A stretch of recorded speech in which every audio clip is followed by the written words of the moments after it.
welcome everybody to the Life Lesson Station. It's so good to be back. Happy New Year for those who haven't seen any show since 2021. And tonight is a very, very, very special show because I have somebody special who's back on the show tonight, my beautiful sister, Sanda. Welcome to the show, Sanda. Hola. Hola, ¿cómo está? Muy bien, ¿y tú? Muy bien, gracias. So that's all the Spanish for tonight, everybody. We want to say a big welcome to everybody in the audience. I can see there's a few people watching. Thank you so much for tuning in, everybody. And make sure to send some love to my sister and ask her some question. Well. Merci beaucoup, tout le monde. Danielle, we have a special announcement for you. There's no more Frozen. Why? My sister got a fancy phone, right? Opa. And hello to my beautiful friend too, Chantal. It's so good to have you with us tonight. Awesome, girls. It's like a little reunion. So before we get started, for those who don't know my sister, she's quite the amazing person. And I'm just going to read a few points about her. So my sister, Sanda, is a mother of 3 and meteorologist. And she's a globetrotter. And she's taught French as a second language for 23 years. I got a thick accent tonight. And she's a horse trainer, horse breeder, and competitor. Equine promotion and sales specialist. She's a fish breeder, a world-class dog breeder, and she studied fish, dogs, and horse genetics and the effect of selection on genes. And she's a rock climber, hiker, cave explorer, a gardener, mushroom, and waterfall hunter. And she's a philanthropist. She's amazing. And she speaks 4 languages and is a history, geography buff, and she's quite the subject expert about the blue zone. Everybody, let's welcome back our favorite overachiever, Sanda Allen. Opa! Okay.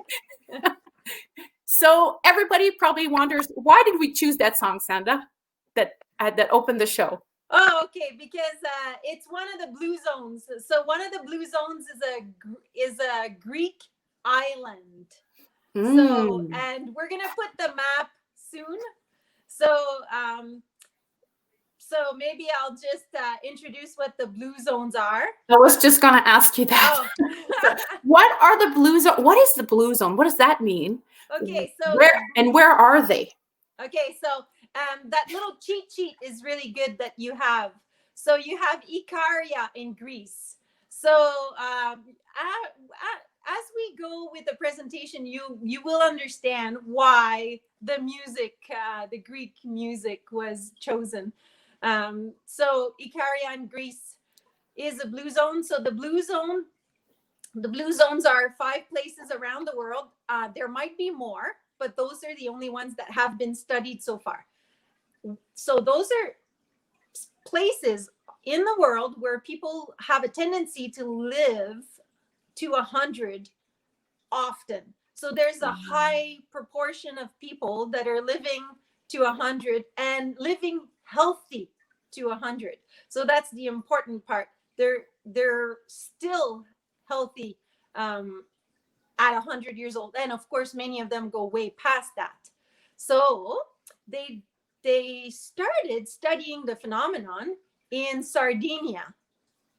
So in Sardinia, there was 2 guys two scientists that started studying, why do people live so long around here?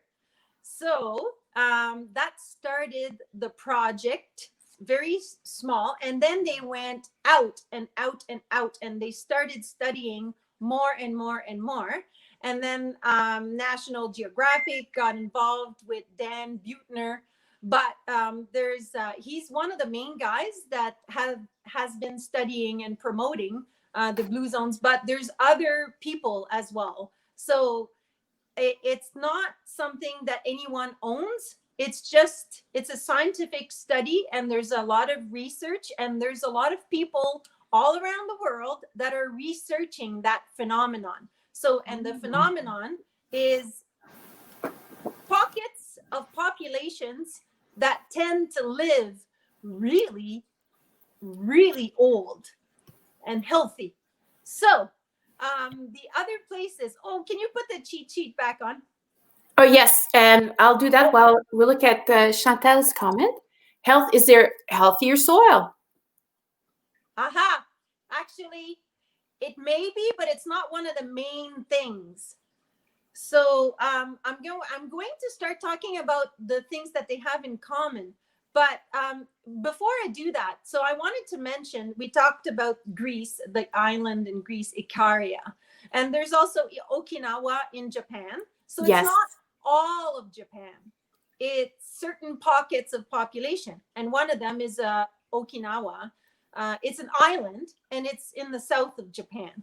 So the fact that they're an island has something to do with it, because they're protected from the bad things about civilization.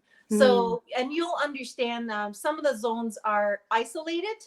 Yes. And so they've been able to stay a little bit more traditional. And because they stayed more traditional, the population has a tendency to live longer and healthier.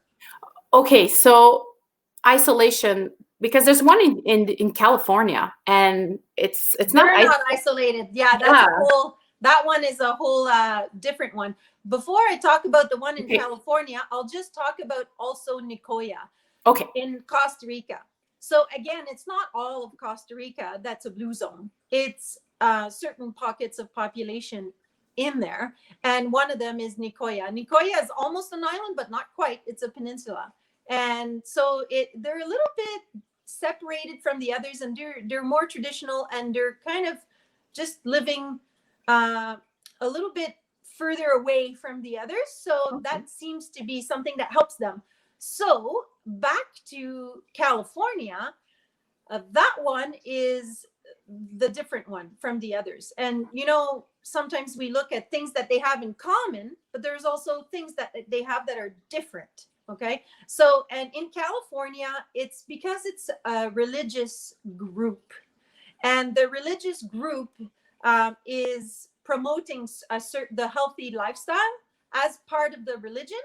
And that's how come they're having that bubble. It's like, it's a good bubble in a way. So they end up living extremely old.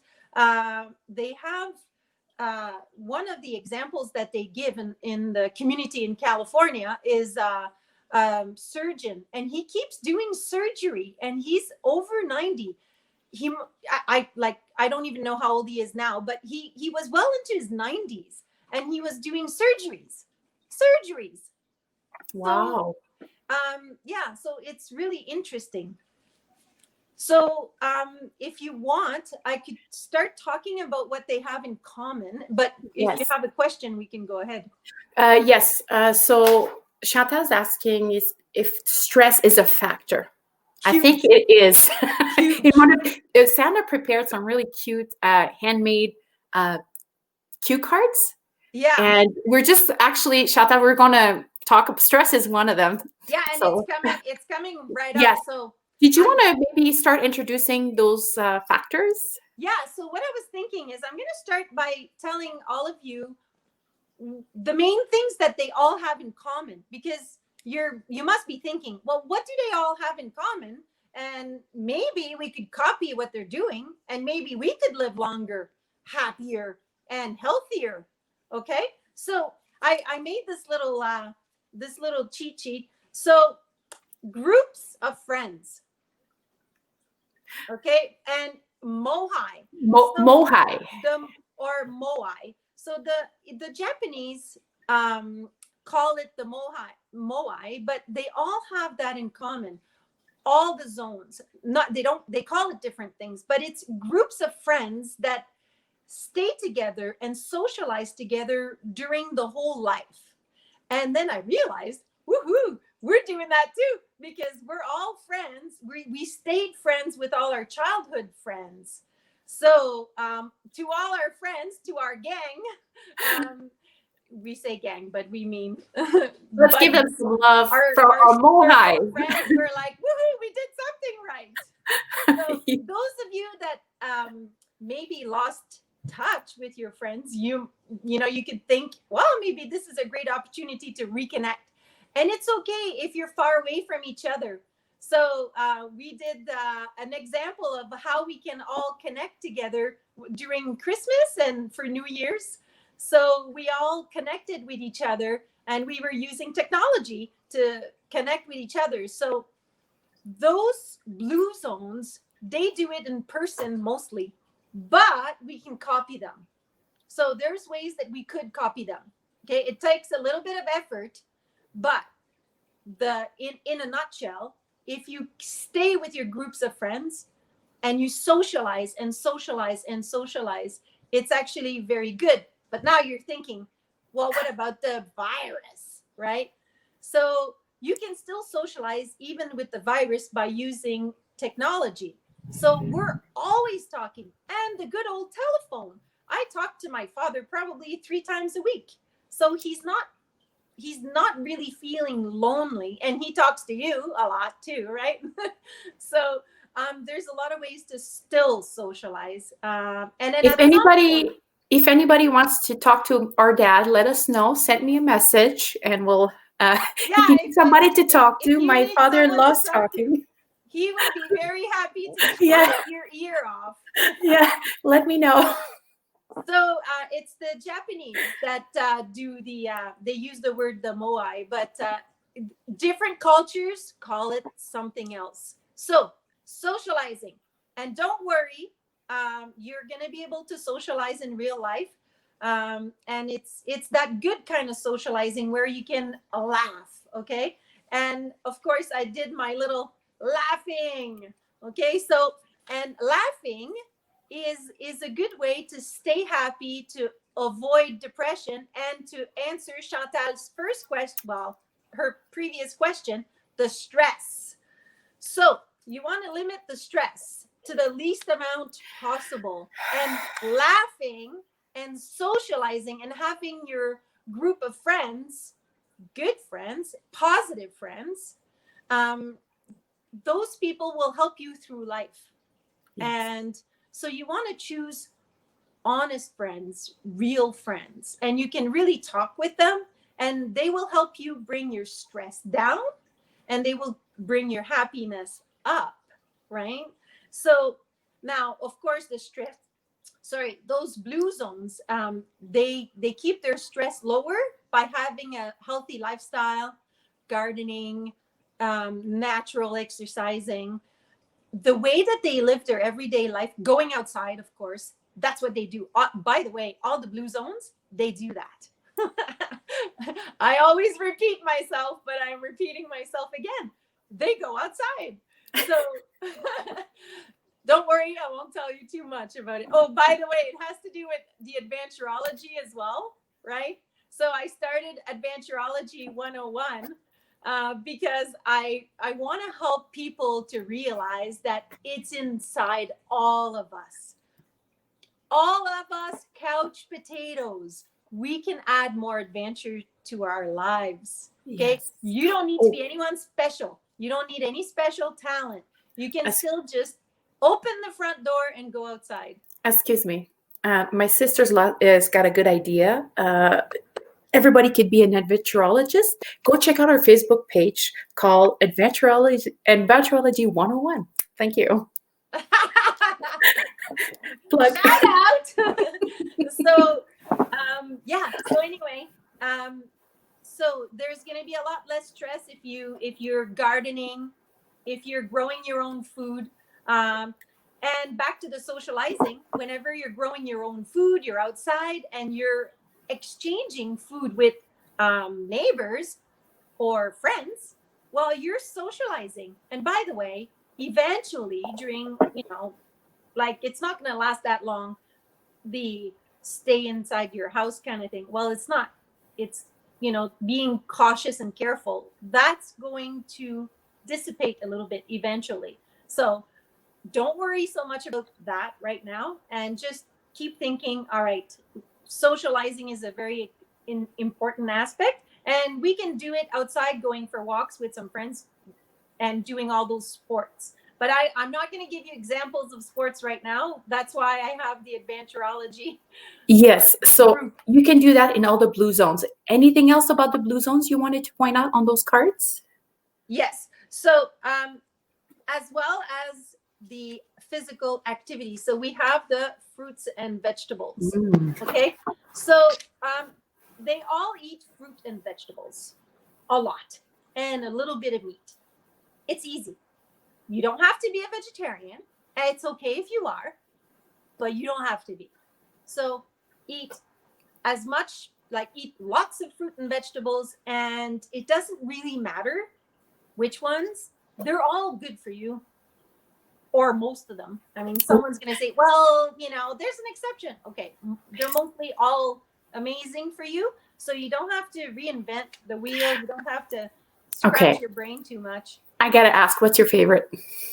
Well, the Japanese, they do a lot of sweet potatoes. Not a lot of people think that it's rice, but they do a lot of sweet potatoes, and especially in the blue zone. So in Okinawa. So that's one of their important ones. And in Costa Rica, they do the squash, corn, and beans. So they do a lot of that. So some of those things are different in the different zones. And then now the Japanese don't do this one as much. Homemade red wine. Yes, people, yes. It's okay. However, you got to be careful because most of what we buy in the store has chemicals in it. Yeah. So in the blue zones, they are blessed with homemade stuff that has all kinds of good things in it. And of course, they're not alcoholics. Okay. So you got to be moderation. Let me say it again. Moderation. So have some in moderation. So back to the gardening. When you're gardening, you are taking in vitamin D and you're growing your food. And you're going to be trading what you're growing with your neighbors, your friends. That's going to cause socializing to happen. So that's what they're doing in the blue zones. All of them. So gardening, that's your ticket. You want to garden your heart out. And they have proven through many scientific studies that gardening is a good physical activity. So guess what, people that don't like going to the gym? You can walk, you can go for walks, you can go for adventures, you can garden, you can socialize, you can do all those things just like in the blue zones. And Chantal says, going back to basics. Exactly. Yes. And that's why I mentioned traditional lifestyle or healthy lifestyles. So the blue zones happen to be traditional pockets, and they are healthy lifestyles pockets. So when you're exercising, you're also getting your vitamin D, the same as when you're gardening. And of course, you know, when you go outside, you get your vitamin D, right? Exercising, you're getting your blood flow going, and with the gardening, then you're eating super good food. So I'm not even done all the tricks that they have in common, and I'm sure most people are probably thinking, okay, that makes sense. I don't need to use very scientific words, you know? Okay, so as you continue talking about these amazing points, I'm just going to show the audience a few photos of the beautiful meal ideas and natural foods, okay, that Sanda sent to me, and some adventure ideas. Okay, so keep as going. you're showing those pictures, I'm going to mention again. So walking can take all kinds of forms, okay? So walking is it's an amazing thing for you. It's not going to hurt your body, and you can do almost as much as you want. However, you don't want to go and walk 100 miles in one shot, okay? So that's something you would have to train a long time to do that. So obviously you want to do it as much in moderation somewhat, but you can do lots of it. So you can go, you could go 10 walks a day. So all the blue zone people walk a lot, and they walk up hills downhills, living in a mountainous terrain it seems to be helpful to live longer. But it's okay. If you don't live in a mountainous terrain, you're fine. You can go walk anywhere you want. And that's one thing we can do during this pandemic. There's also farming. So there's a farming component. You don't need to be a farmer yourself, but you should have access to farms. So the blue zones, even if they're not farming themselves, they have farms around them. Okay. And the people that live in the blue zones, they take advantage of those farms. So you're trying to stay away from processed foods, and you're trying to get closer to farms. You're trying to get closer to buying produce from the farm. So reconnect with the farmers. And I mean, if you can't, then at least when you go to the grocery store, try to think like if you're going to the market. And, think of it as buying fruits and vegetables, and though for those that like meat, a little bit of meat, and just eat. Like, if we copy what they do in the blue zones, they eat just a little bit of meat, and they eat a lot more fruit and vegetables and wholesome foods. So think of farming, and think the closer you can get to the farming idea, even if you can't access a farm, well, it's going to be better for your life if you're trying if you're trying to copy what they're doing in the blue zones. I just wanted to add a quick point. Some countries, they're transforming all their backyards into garden. So the front yard is for, regular, traditional, beautiful yards with flowers. And in the back, it's turning into gardening. I think that's wonderful. And there's rooftops in cities. A lot of people do rooftops, and also vacant lands. So pretty much most soils can be turned into gardens if you can. Obviously, you don't want to garden in contaminated soils, but and you want to try to do obviously organic gardening. And of course, in the blue zones, it would be organic gardening. And by the way, be careful. So the reason that, for example, I'm going to be very specific. In Costa Rica, the reason that some of the places in Costa Rica are not blue zones, it's because mainly they end up buying chemicals. I'm not going to name the name of the country, but a very powerful country keeps selling cheap chemicals. They're almost next to free. And so they're using those cheap chemicals that are full of aluminum. And the people are buying fruits and vegetables from the stores that are cheaper, and they're poisoning themselves with the aluminum from those vegetables and fruits that were grown in soils that are using the cheap chemicals from specific powerful countries, which I'm not naming. Okay. Goat's milk.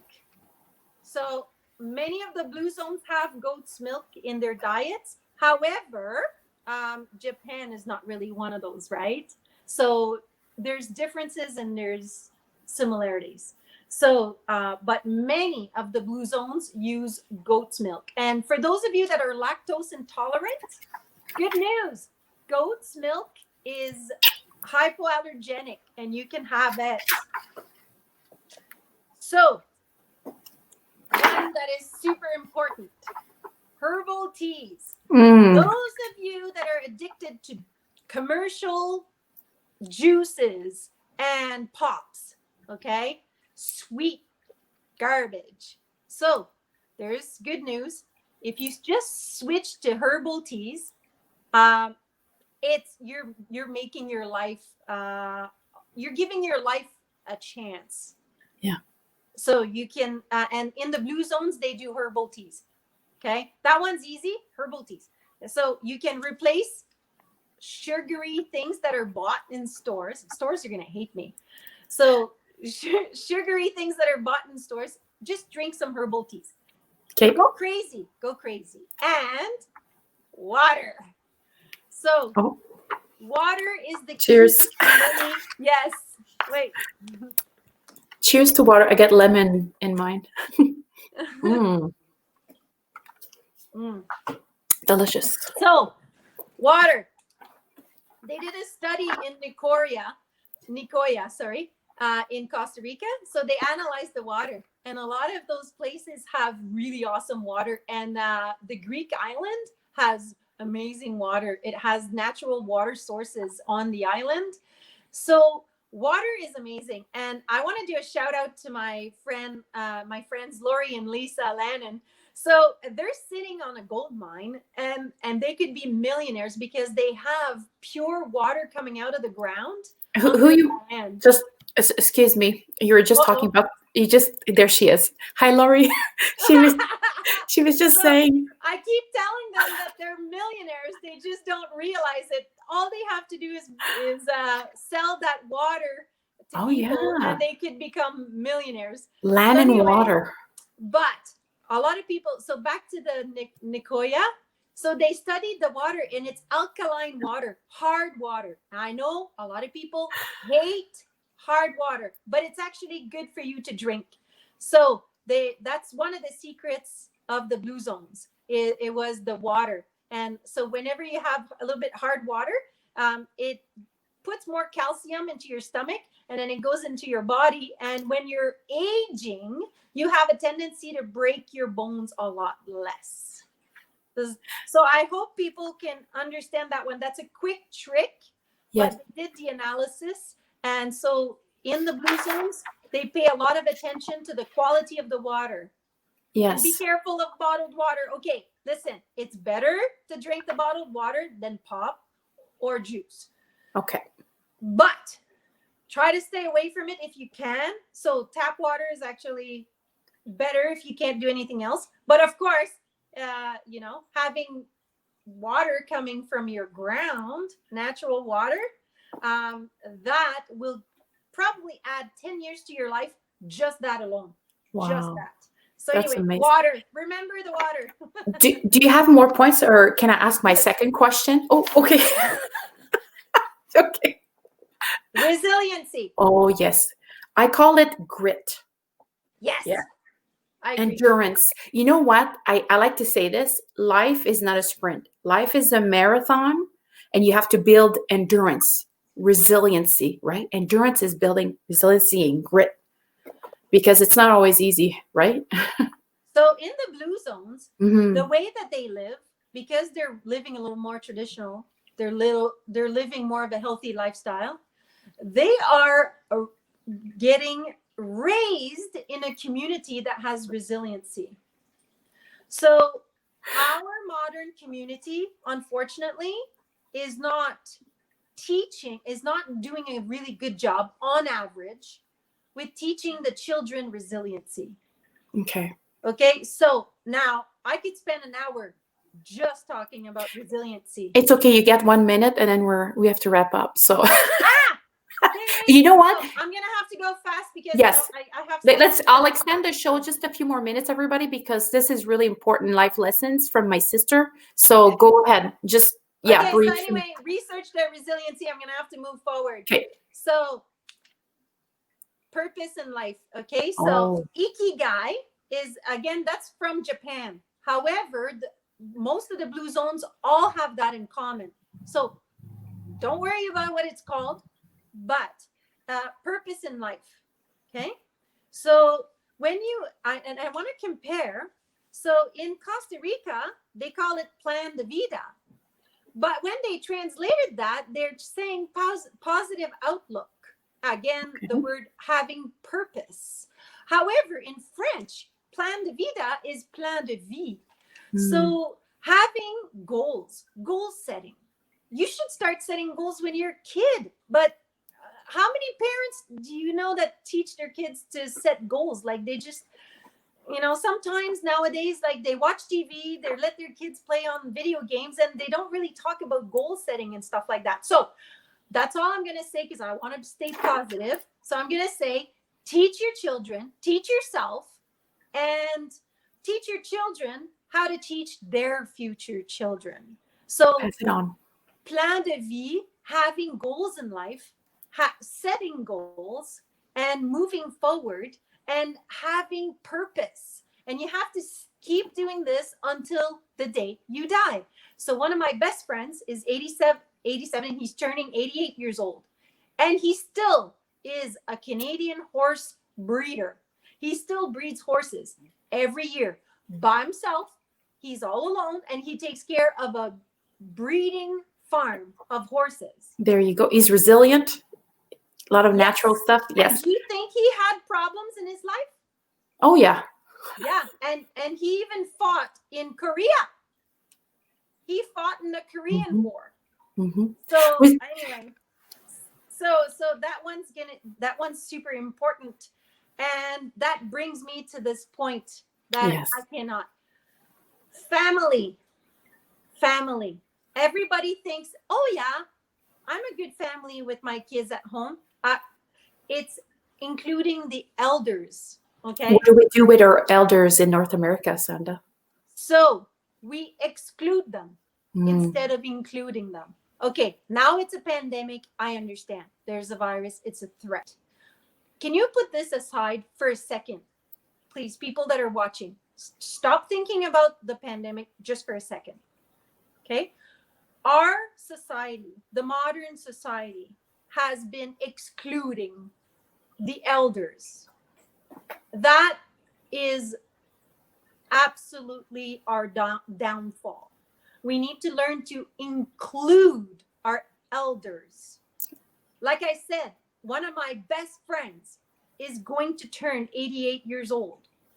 So the elders need to be included. They need to live near their family. It's okay if they're sick, yes. If they need cares, yes. If they have to have a nurse and stuff like that. But let's be honest, in our society, we have a tendency to place the old, the elders in homes, and that comes with dangers in itself. So the blue zones, let's not make it my opinion. So in the blue zones, they include their elders. We have a lot to learn about the blue zones. And the last one. So the last point is the genetics. So some people in the blue zones, like in Sardinia, they were lucky to have good genes, and okay, they're lucky. We can't do very much about it. So don't worry about it. Don't worry about it. There's everything else I said. I had 24 points. Okay. I think you did a fantastic introduction for everybody. And I just have to ask one bonus question. Can Canada become a blue zone? Well, maybe. Okay. So if we start doing the points that I brought up, so we have to re-include our elders in our society. We have to re-include the elders in our families, like everyday life families. So now, again, it's going to be easier once this pandemic is done with, but we need to have to really think about those things. So just having the elders included, that alone, okay, just that adds 10 years to someone's life. 10. So if you do all the other things, well, technically you could live to 120, maybe, if you're lucky, unless you get hit by a car. Oh, that's nice. You know what I mean? Yes, we need a little bit of luck. So there's everybody, bottom line is there's lots of hope. There's things you can do to make your life better. And you can live longer, but you want a quality of life, right? Yeah. So there's lots you can do. And I would like to encourage you to, if you have any questions, leave them in the comment section for my sister. And I want to thank everybody for joining with us. All the girls showed up, Sanda. That's wonderful. Merci beaucoup, la gang de filles. C'est excellent. Our future water millionaires. Yes, our millionaire friend's gonna take. Danielle says we're all moving there, so Lori, get ready. So, and don't forget too, you can, I know everyone's kind of, their brain is going crazy, but you can just look on YouTube. Go on YouTube, look blue zones, and look also, age, like aging, or Dana, I'm sorry, because I'm a little nervous. What do you call longevity? That's the word I was looking for. Longevity. Yes. Secrets to longevity. You're going to see as you do your own research. Yeah. Go do your own research. YouTube, that's easy. Oh, and can you, easy on the Facebook, go try to use other, research that have backing up, right? So yes. Make sure that it comes from reputable sources. Yes. Always use discernment. Say that again. Always use discernment. Like look at different sources and use your discernment to make, discernment. Yes. I was not getting it. Yes. Yeah. I totally agree with you. So everybody, as you can see, my sister's full of knowledge. She's a very good communicator. She's a teacher. That's why she speaks so well and clear and awesome. And I just love her. Thank you so much, Sanda, for coming. And I know this is just a quick show, but I think we planted some seeds today. So everybody start making your own wine. And So there was a few questions that I saw that popped. So yes. Here's what I'm gonna do. I'm gonna take the time to read them, and I'll answer in the comments. I will answer your questions in the comments. Okay. Chantal says, Sanda, you did a wonderful job, and then so there you go. Makes wise choice. It's not because to make wise choice daily. The price of discipline is the price of regret. Yeah, and then just as a final note, Lori says yes. So we are blessed to move. Lori, we're all packing our bags. We're all moving in. Hey, she's like, yeah. She says, love you. Awesome. I just have to tell the viewers one quick little thing about friendship. So we always joke around, Dana and I. So she's my sister, even though we don't look alike. Oh, by the way, find 10 things we have in common in our looks. That would be funny for today. Try to see what we have in common, because we look so different. Anyway, back to Lori. So we were raised Irish, but we're not Irish. But because our friends were Irish, and we grew up in a community that had a lot of Irish people. We grew up in a small town called Shannon in Quebec. And so when we were growing up in Shannon, we were immersed in the Irish culture. And so I always joke around that we grew up Irish. So anyway, now it looks like we're going to be all moving in back to Shannon with Lori, and we're back to her roots. She's going to share her millions selling her water. Well, that's awesome. Well, I have to keep it under 40 so I can make it for YouTube. So thank you so much, everybody. Love you guys, and be well. And Sanda, you're amazing. I love you. And everybody. Too. And I love all the watchers there. Okay. Guys, je vous aime les filles. Bravo. Bye. Thank you so much for everybody. You take care. Bye-bye now. Au revoir.